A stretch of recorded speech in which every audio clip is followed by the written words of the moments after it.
Welcome to Unemployed and Afraid, a podcast that explores the glorious mess of building your own business with the people doing it. I'm your host and fellow business builder, Kim Curtin. Thank you for being here. Let's get into some good, honest, small business chat. Hello, listener. And geez, I am so excited for you to hear this conversation today because I truly know how much you're going to take away from it for your own business building endeavors. I'm chatting with Brook McCarthy, who has a brilliant coaching and training business that you'll hear all about her process she's been through of creating and refining, plus some wonderful circuit breakers around things like the decisions we don't need to labour over, what should be prioritised in those crazy early periods of establishing a business, why figuring out on the job is an excellent strategy, pivoting as being absolutely crucial to our longevity, the flirtation that we all have with looking at jobs, and the never fail approach that will keep you in business, our primary goal here.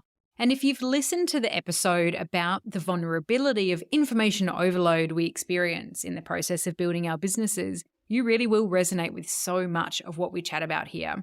And to ensure you have the space to take it all in and feel as supported as possible, I've split it into two parts for you. Because if you're anything like me, sometimes the walk, the drive, the house cleaning isn't quite long enough to get the whole episode in one sitting. So you can enjoy hearing the lessons within everything I've mentioned just before now in this part one. And when you're ready, flick straight over to part two for some epic money-focused chat. Let's get into it. I'm here with Brook McCarthy, business coach and self-employment geek who has been running her own business for 16 years now, making her happily unemployable and an absolutely relatable feel.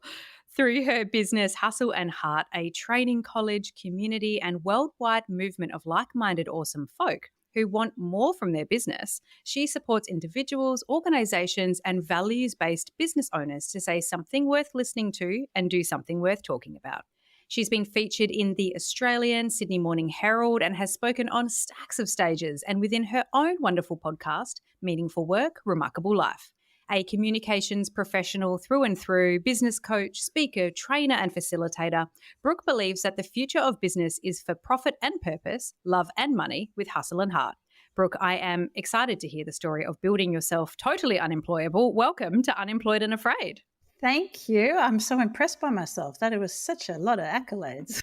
Before we get into the business side of Brook, I would love to know how your best friend might describe you. Well, there might be a little point of contention about who that best friend actually is. It's always a little awkward when you're talking about friends with friends and, they're like, well, am I your best friend? I'm your best friend. I guess they would say that I am confident, sensitive, which not a lot of people know. I do my best to keep that under wraps. I had a friend once introduce me to her new boyfriend in front of me and say, this is Brooke, she likes to talk about sex a lot, which was somewhat mortifying at the time, but not untrue. Yeah, I think maybe ballsy, hopefully, would be an adjective that's used. You're very welcome to talk about sex on this podcast, by the way. It actually might be a nice segue. Occasionally halfway through, we can just kind of like tail off into something else for the listener, just to, keep it spicy. Oh, well, I did actually run a masterclass about a year and a half ago. It was terrifying. And I have this terrible habit when I am terrified is I volunteer vulnerable information about myself. And I think it's an attempt to kind of vault over the awkward small talk and just kind of reach out and ask for what I want, which is, companionship or hopefully a hug. And so I've opened up the masterclass and said, I feel absolutely so vulnerable. I feel like I'm having sex with my partner right now and I'm inviting you into my bedroom to watch us. And everybody kind of looked like this, but like that was exactly 100% truthful. That's how I felt at the time because I was just about to share all the figures, all the money behind some of my recent launches. And it was terrifying. It was one of the scariest things I've ever done. Oh, I couldn't relate anymore, firstly, to the lack of ability for small talk. Just before we hit record, we were talking about how we try to avoid here on this podcast talking in too much of the PR headlines. Like they're wonderful and very important, very, very important. But we try not to say too much in that space of the win, because it kind of takes away the vulnerability of how everything happened to get to said win. Yeah. And so I think vulnerability, particularly in a business format, is so much more powerful than we feel safe to explore.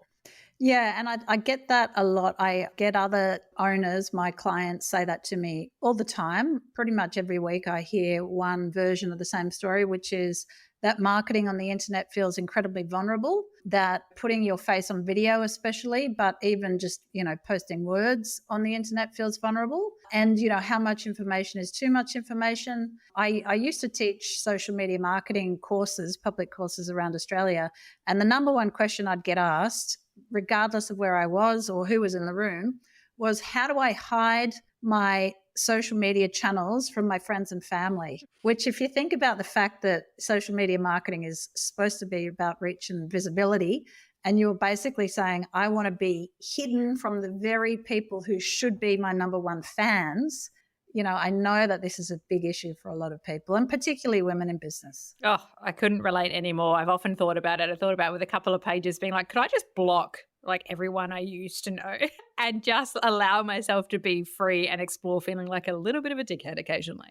Well, I have blocked a few people. I mean, I unsubscribed to my parents from my newsletter because my father's a journalist. My mother is a pretty vicious editor, and they were constantly responding to my emails with, helpful feedback, which was not at all helpful. I blocked my auntie for the same reason. She used to correct on Facebook. She would correct my grammar or make, comments about English language and how I was expressing myself. And so she's blocked. And also, one of my very close friends is a bit of a smart ass, a massive smart ass, and I am her muse. She loves taking the piss out of me. So I blocked her on Instagram as well. Because I'm just like, you're not my client. You're not ever going to be my client. So I don't need your commentary and teasing. I think I'll just block you. Love you. Bye. I'm here for it. Just blocking with love. But Brooke, before I take us on a tangent, because as I said to you when we started recording, my head's in a million places today, giving myself too much to do and not enough time. So I am at chronic risk of taking you on a tangent today. So I'll get myself back on track. Let's do it. And ask you, before you were your own boss and before you were blocking these people on social media from your work, who were you? Look, way back when in 1979, I was a PR consultant. That was my default career. That was the career that I kind of fell into most easily because my dad worked in public relations. So I had a lot of contacts in public relations. It was something that kind of came naturally and easily to me because, it was something I grew up with. I was folding media releases and, addressing them to journalists when I was a kid. So it was kind of an easy industry to fall into, but I didn't love it. There were elements of it that I loved. I've always loved communication. I fancied myself as a writer. I was a massive reader when I was a kid, an absolute huge reader. And so I wanted to write a book, and then I wanted to be a journalist. And then I got older and realized, actually, I've got no interest in journalism. I just want to be read. And I discovered the internet through public relations. So I looked after a big multinational website on behalf of a client, and I published on that website regularly 3 times a week. So that was my first foray into online publishing, into online communication. Loved it. And I thought, well, I don't need to be a journalist. I can just write blogs and promote them on the internet, and people will read them, and then they will email me and say, hey, thanks so much for writing that. And they'd write interesting comments. So, one of my aspirations when I started my business was I want to have intelligent blog comments. That was a legitimate goal. I want to be read, but I don't just want people writing sycophantic comments on my blogs and my emails. I want them coming back with some, intelligent commentary, and off we go. I mean, before that, I was a tour leader for 2 years. I think I was 22 to 24. I was a tour leader, traveled for a year, and then got back to Australia when I was 25 and started in PR. and then vaulted into custom publishing, and then, short, sharp flirtation there, long enough to know I had no interest in magazines, and then into my own business. So that was 2008, which is 16 years ago. Bloody long time. I feel like there may have been a moment, just based on the way you talked about, realised pretty quickly that the magazine space wasn't for you. I'm sensing a moment where perhaps you were thrown into the thought space of, okay, I got to go do my own thing. Am I correct in saying it? And what was the catalyst for you? Yeah, look, I had a quarter life crisis, which I don't recommend. I can back that in. It was very protracted. It was very painful. I must have bored my friends and family senseless. I apologize profusely for that. Anyone who would listen to me, I'd tell them how I didn't know what I was doing with my life, but I didn't really want to be doing PR, blah, blah, blah, blah, blah. And I sat next to the right person, the right friend at the right time who said, Brooke, any decision will do. Just make a decision. Thank you very much. So I made a decision. I quit the PR job and I took a sideways step into magazine publishing. So this was my flirtation with journalism. That turned out to be completely the wrong decision, but it led quickly into the right decision. So it was my last ever job and it was a shitty situation. I was managed out of the job. There were elements that I loved. I loved my colleagues. I did not get on with my boss. And of course, the problem is when it's a small business, you need to get on with your boss. So they managed me out of the job, or she managed me out of the job, and my self-esteem was on the floor. I was like, okay, well, this has been great. I've taken a gamble. It has not paid off. And now I feel shockingly shit about myself to boot. But that led to me starting my business. So I'm quite grateful, and I don't mean this facetiously, I mean this 100% sincerely, because that boss that I failed to get on with said to me, I'd like to hire you. I think you'd be good, but I'm scared that you're going to take everything you learn at this job and then go off and start your own business. And so when I found myself unemployed, I then thought, God, that was a weird thing to say. Like, it's a strange thing to say to somebody, which it is a strange thing. But also, she must have seen something in me that I didn't see in myself.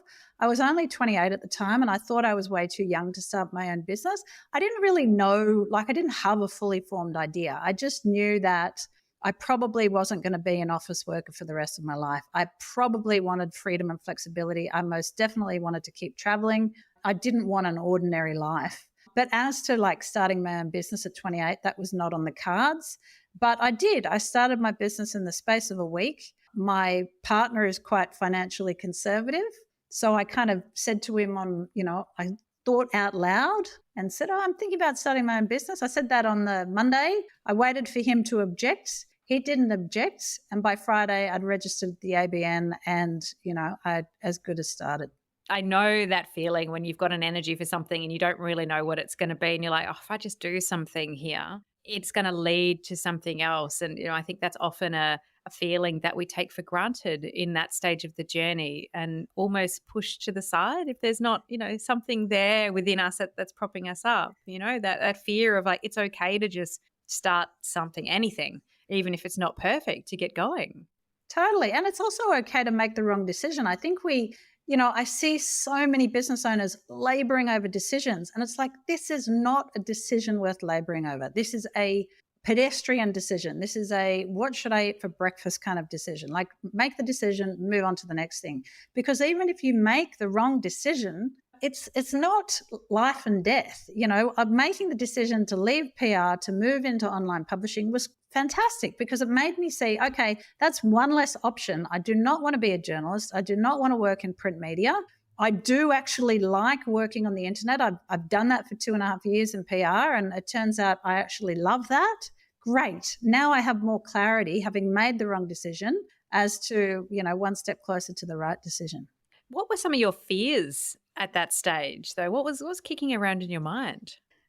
Honestly, Kim, I don't think I entertained that many fears at that point in time. I think I had 2.5 years of, again, it's like nothing's wrong. It's just an extended, painful existential crisis. So more than anything, I remember that first 6 months, to a year and a half in business as being intense adrenaline, like really excited. I remember lying in bed at night, when my brain would be like sparkling, like, popping champagne bubbles. It was just so excited. And like to be awake in the morning and sitting at my desk, like, here I am, you can email me now.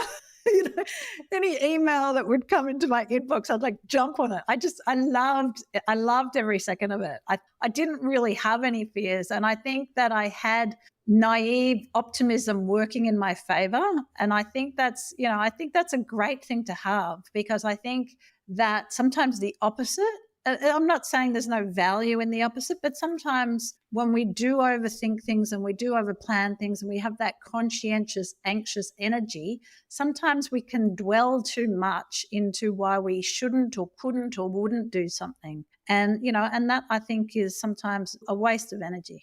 I couldn't agree more. I think of my own experience with fears. I mean, it's the name of this podcast. It kind of alludes to, I guess, a little bit how I was feeling when I was launching it. And a big part of my own journey with fear has been that reframing. So it's why I smile to myself when, you talk about that excited, bubbly feeling, because, I think at a time when I probably let my tendency for anxious thought override that feeling of excitement, I would label it fear. But really, it's just kind of this endless, like, that moment when you tip over the edge of the roller coaster and you're going down and you feel like you're not in your seat, but your stomach's in your throat. It's kind of like that feeling is pretty constant in business when you're creating your own thing. And it's like, you can either be like, this is horrible, let me end this feeling, or, whoa, this is the most wild feeling I've ever had in my life. And it's all about framing and embracing that sensation. Totally. Because they're very closely related, right? Fear and excitement are very similar, nervousness and excitement. And I think some emotions have real value to them. If we can learn how to decipher them and learn how to work with them and to take the benefits or the gems that they bring. A little bit more practical speaking, that very excited young you, 28, that's like Saturn return period, right, for my astrologically minded people. So I think we all know that existential crisis you speak of. And if you don't yet, if you're not there yet, get ready. But I'd like to know practically what your business looked like at that early stage. What was your kind of modeling or your approach to getting some income in for yourself? My partner, like I said, is financially conservative. He has a sales background. He's older than me. So I think I had, and I name him because I think having that financial imperative is really, really useful in business, and especially in that first 18 months. So there are 25,000 things that you could be doing in those early years of your business, in those early months of your business. And I think prioritizing getting cash in the door as quickly as possible, I haven't seen how that's anything other than awesome. And in fact, having a bit of like, oh shit, I need to pay the bills, I've got rent due this week, is actually super, super motivating and empowering. So that was always kind of top priority. And, my partner was like, get on the phone, line up meetings, have coffee dates, So I never really even considered that I wouldn't do that. And I say this because I think for a lot of business owners now, having spoken and worked with thousands of business owners, for a lot of business owners, they will do anything outside of talking to their friends and family, introducing themselves to strangers, making cold calls, et cetera, et cetera. But, to your question about what did it look like, I modeled my business on my experience, which is normal, I think.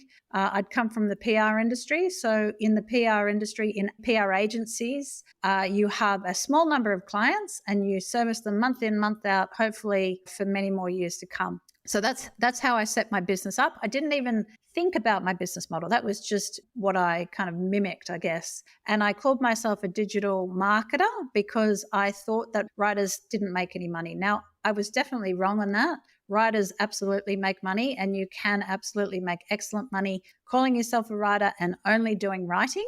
But having had the online publishing experience, I called myself a digital marketer, and I basically offered anything and everything related to digital marketing. And if I didn't know it, then me and the University of YouTube would figure it out.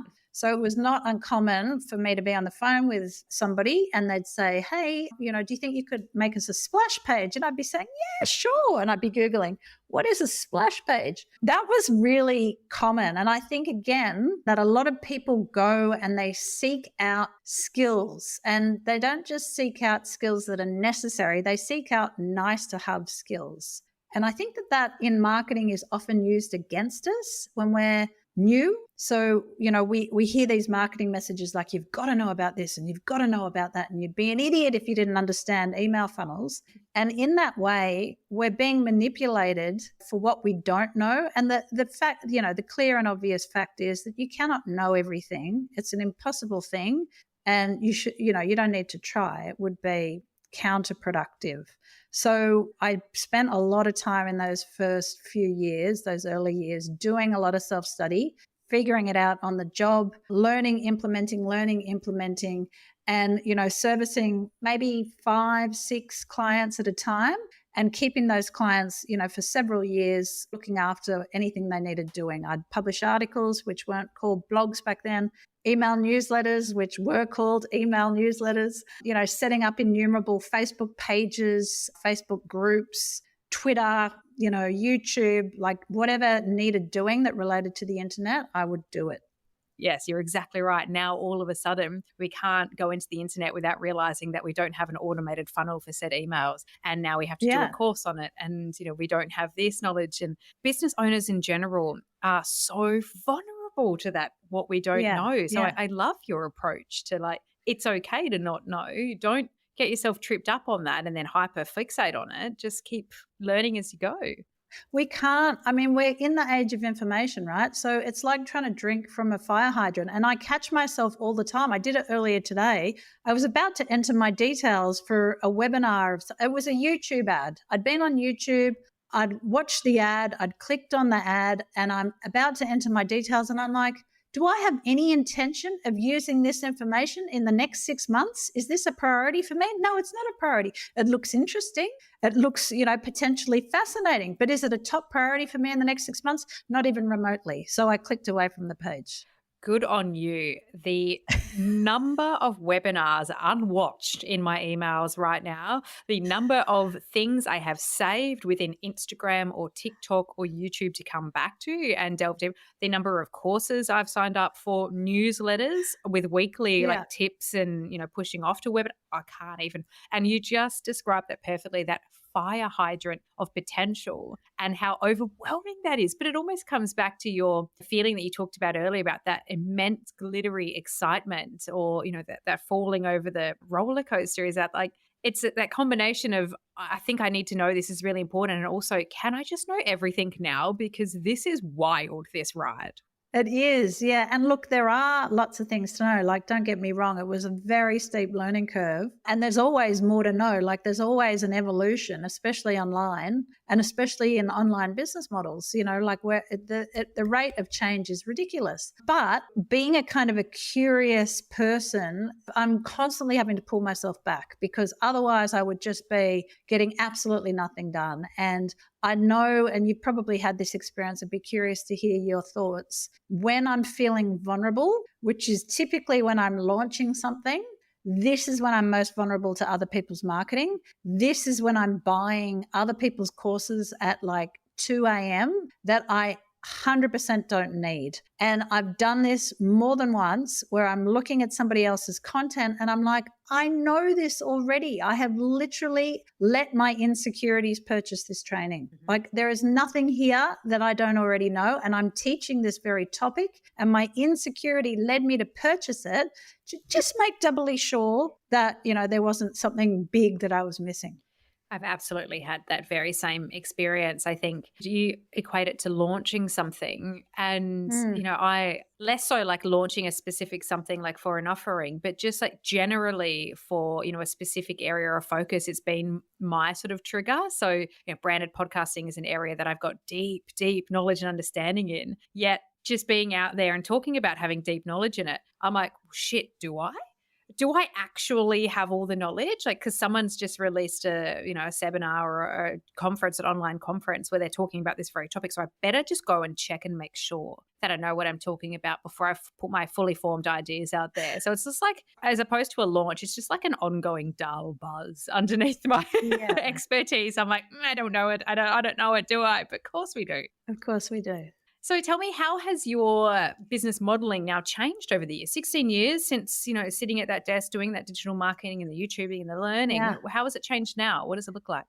So the business is very different. I have had several evolutions. I had one brand for 8 years, I think it was, 7-8 years. At the same time I had this brand, I realized I was kind of falling out of love with the niche. And it was a very niche business. So what I did is I created a personal website, brookmccarthy.com, just to kind of own the URL more than anything, own the domain, and, to kind of start making moves in a different direction. So I had those two websites going. Then I closed down the first brand and I opened up my second, which is Hustle and Heart, the business I now run. I also had a partnership for about 2.5 years with a friend.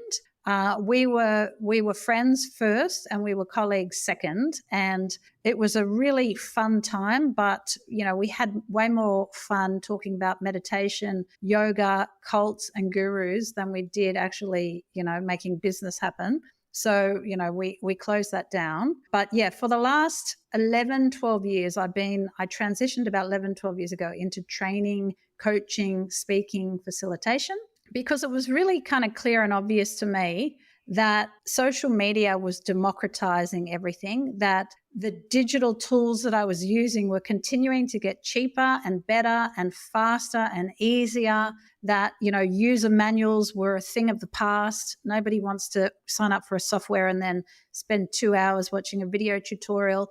Things were like evolving so rapidly, and it was making it so easy and accessible for anyone, any business owner, to just start doing it themselves and to not have to pay me to do it. So then I started teaching and training. I started running courses around Australia, mainly initially as a way to run away from my children, who were very small at the time.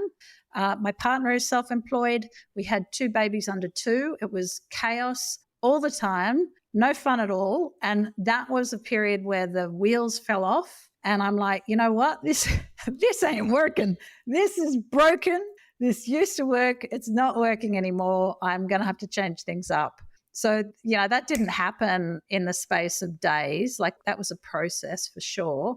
But part of that process was to stop offering done-for-you digital marketing and to start doing the courses, the trainings, the programs, and the speaking as well. So interesting when that pivot has to happen in public in some way. And it's probably far less public than we think as individuals. We think, oh my gosh, I've got this website. Now I've got this website. Now I've closed that. Now I'm doing this. It's something I think about a lot because I've had to both diversify and completely pivot in public a couple of times. How was that experience for you? How did it feel as a human being to try to put that out there and change and shift? It didn't feel great. I definitely am wary or leery of rubbishing past experiences where there may have been clients involved who are still reading that marketing and still reading that story. And I had to kind of be more courageous with that and also appreciate that, a proper arsehole isn't going to recognize that they're an arsehole even when they're reading the story. So legit. That it was unlikely that those particular people were still on my database or still following me closely. And that, I think there's a quote somewhere that somebody smart said, which is like, if people wanted you to write about them well, they should have behaved better. And I think that is 100% true. And I take responsibility here because I had a shocking people pleaser tendency. I was very enthusiastic. I had this can-do attitude. I had next to no boundaries because I'd grown up in a family where everybody knows everybody's business and everybody's in each other's physical space and we're all telling each other our opinions loudly. And so absolutely, definitely they were the people that I attracted because energy vampires love enthusiastic, can-do, people-pleasing people that have no boundaries, and I attracted my fair share. I had, multiple clients who shortchanged me. One of them I decided enough was enough, and I took them to the small claims court when I was heavily pregnant with my second child. I had multiple shitty experiences until I realized, you know what? I need to take responsibility here for enabling this. And I need to change my terms and conditions, my pricing, my boundaries, I tell people that I'm not available when they email at 10 a.m. or 10 p.m. rather, so don't respond to the email. I had a client who would call me Saturday mornings because he was working then, and I need to not answer the call. It's one thing saying I'm not available Saturday mornings. It's another thing ignoring the call. And, you ignore calls a couple of times and then they don't try anymore. So I think, what doesn't get talked about enough with boundaries is it's all well and wonderful having terms and conditions and having boundaries, but that's not the hard part. The hard part is actually enforcing the boundaries. Have there ever been any sort of moments through the stage, whether it be in your last business or, last business structure rather, or the one that you have today, where you've thought, do you know what? I think I want to give up. Oh, look, absolutely, 100%. And I think that doesn't get talked about nearly enough. I think it's a bit of a dirty little secret, and it shouldn't be. It should be an open secret that all business owners open up job posting websites, and peruse jobs from time to time. What I found personally really tricky is I really wanted to be able to benchmark myself in my industry. I wanted mentors. I wanted more than one mentor. I wanted managers who would take that kind of paternal, maternal attitude towards me and say, hey, you're great at this, but have you thought about that? And you've got a blind spot here. And it's trickier. Like, you need to hire a business coach for those kind of things. It's trickier to get that kind of insight when you're self-employed. So yes, of course, I have fantasized about having a job, but look, frankly, I think I'd be an absolutely terrible employee. I hate being told what to do. I hate doing things for the sake of doing them. I've got a 9 a.m. half an hour meeting on Thursday, which I don't consider necessary. And I'm going to email the people beforehand and say, hey, I'm going to need an agenda because I'm not 100% certain why we're meeting. And I've only got half an hour. So can you email me an agenda? So, I've been too long out of employment, I think, to really go back. And I'm confident to say that I don't think I need to go back. I think one of the best benefits of, the last 16 years is the soft skills that I have accrued. And I absolutely know that I can make money. And it doesn't matter what happens next with AI or with geopolitics or whatever. I do not doubt my money-making capacity, my money-making abilities, regardless of what changes in the industry. And I think that is something that is invaluable, kind of radical from an employee's perspective, and something that hopefully makes me happily unemployable for the rest of my life. Yeah, I think I looked at the LinkedIn jobs section yesterday just to have a look, poke around and just see what was happening in there. So I completely relate to that. Could you talk to me a little bit more about making money and your approach to going, okay, here I am at my desk, I've got my framework, I know what I do, I'm looking at my forecast, I need to generate some money. What happens next for you? Yeah, so I think when I participated in a mastermind a few years back, and they ran a challenge during the mastermind called 10K in 10 days. And I thought, that looks interesting. I've got no launches happening. I'm not planning on selling anything within this specific time frame. But I thought, I'll just join in and give it a go, because I like a good kind of challenge. I like that group momentum dynamic. And so I did it, and I earned about 11 or 12,000 in the space of 10 days outside of a launch period, just with that kind of framework or that challenge as the driving force. And I think that, we were talking about jobs and flirting with job sites. What I see a lot of business owners do is they aren't making enough money in their business. So they start a second business, or maybe they start a third business, or maybe they look for a part-time job. Now, I don't mean to sound glib, and I hope this is not taken as being facetious, because I'm not underestimating the very real financial realities of the cost of living, et cetera, et cetera. But knowing that we have a finite amount of time, energy, and effort, I think that's a misguided approach. I think it would be much smarter and more effective to double down on what you're doing, not out of stubbornness or pig-headedness, but out of a open-minded, open-hearted curiosity of what is it that everybody is obsessed with right now? What is a problem that people will happily pay for me to solve? Where is the convergence of my skills, what my clients want, what they need, what they will value, and what they will happily pay for? And I think that absolutely, definitely evolves, and it's evolving faster than ever. So, we spoke briefly about AI a moment ago. That's had a massive disruption in the copywriting industry. It's had a massive disruption in the marketing industry, and it's not going to go away. So to bury your head in the sand and hope for the best is, possibly delusional. Far better to go, okay, so what is the industry is evolving, the needs are evolving, where do I fit in this? And to be comfortable in the discomfort that happens as a result of that, because I think that needs to be acknowledged as well. Most of the time, people quit their business, they quit self-employment and they go back to a full-time job. It's not because they're not earning enough money. It's not because they don't have a healthy financial forecast. It is because they cannot handle the ongoing stress of uncertainty and the rapid rates of change that they have to deal with as a self-employed person. And I think learning how to sit with the discomfort, learning how to become comfortable with rapid change, learning how to adapt in a sustainable, thoughtful, considered kind of a way, but, not I'm going to take 12 months to ponder this decision, but, to still take some thought and care in how you're approaching this. I think these are absolutely, definitely skills that can be learned, but they're not something you can read about in a book. They're things that you actually have to practice. It's kind of like reading about meditation. Sooner or later, you're going to have to stop reading about meditation and actually just close your eyes and meditate. So the same goes for so many of these soft skills in business. You have to actually develop them. You can't, attend a bunch of talks and, read a bunch of books and expect to be resilient and resourceful. I think there's so much working against us as humans as well in this state. Our natural desire to look for shortcuts, just in terms of how our brains work. And arguably that doesn't affect anybody worse than the self-employed person, particularly that solopreneur person who sits there without an assistant or a content marketer or anyone around them, working in their own business, where it's just like, well, here's me, here's my chair, here's my desk, my computer.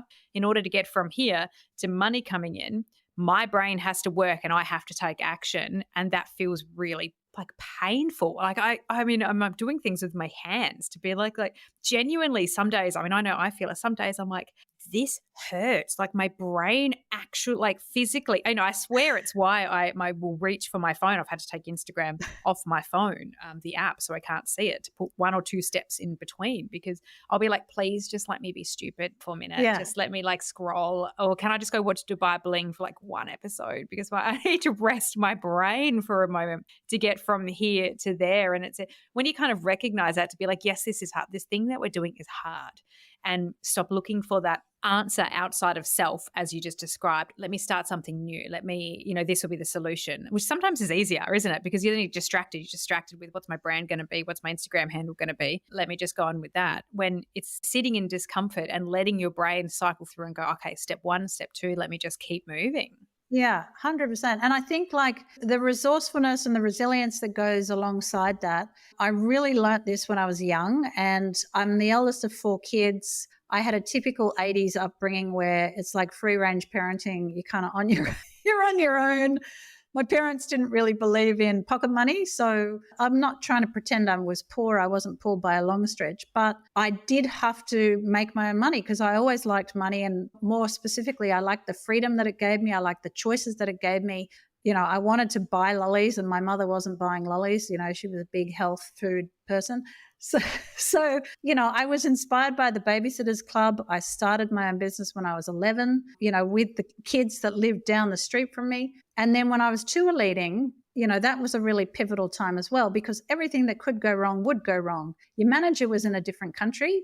You had literally a credit card. I didn't even have a mobile phone when I started tour leading. I had to kind of be talked into getting a phone. So it was literally you and yourself, and the buck stopped. There was nobody else. So if the bridge washed away, or the bus didn't turn up, or the tourist had the wrong stamp in their visa, you had to figure it out. I had to bribe immigration officials. I had to deal with hotels that had dropped our bookings. I had to deal with bus drivers who were vomiting out the window because they'd, been drinking the night before while they were driving the bus. I had to deal with local guide. There was a particular local guide who, I don't know what he was on, but he was obviously off his face while he was supposed to be working with us.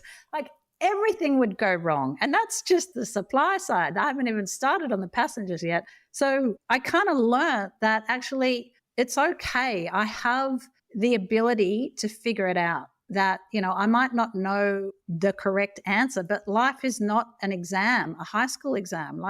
Making a decision is necessary. And not only do you need to make the decision in unpredictable circumstances, but you need to look confident while you're doing so. Because if you're umming and ahhing and whatever, you lose the confidence of the tour group. And so, while you are desperately trying to figure out what the hell you're going to do next, you got to be smiling and you got to be selling, what you're doing and whatever, so that everybody will have a good time. Thank you for reminding me about the Babysitters Club first and foremost. I forgot how much I loved that series and just never really realized how much influence it's probably had on me too. Yeah. Thank you for that. But you're so right about those experiences that build us and build our skill sets that we do take for granted often in terms of in how much of a role they play, whatever came before, how much of a role the skills within that can play within the structure of our business. So yeah, very valuable learnings. I reckon you'll agree they were some incredible learnings and insights to take on board for the growth of our own businesses. And if you're feeling ready right now, jump on over to part 2 of our chat, where we talk all things money. It's such a goodie and it's ready for you now. And remember, get in touch on the socials at Unemployed and Afraid. I want to hear your thoughts on business and the pod always.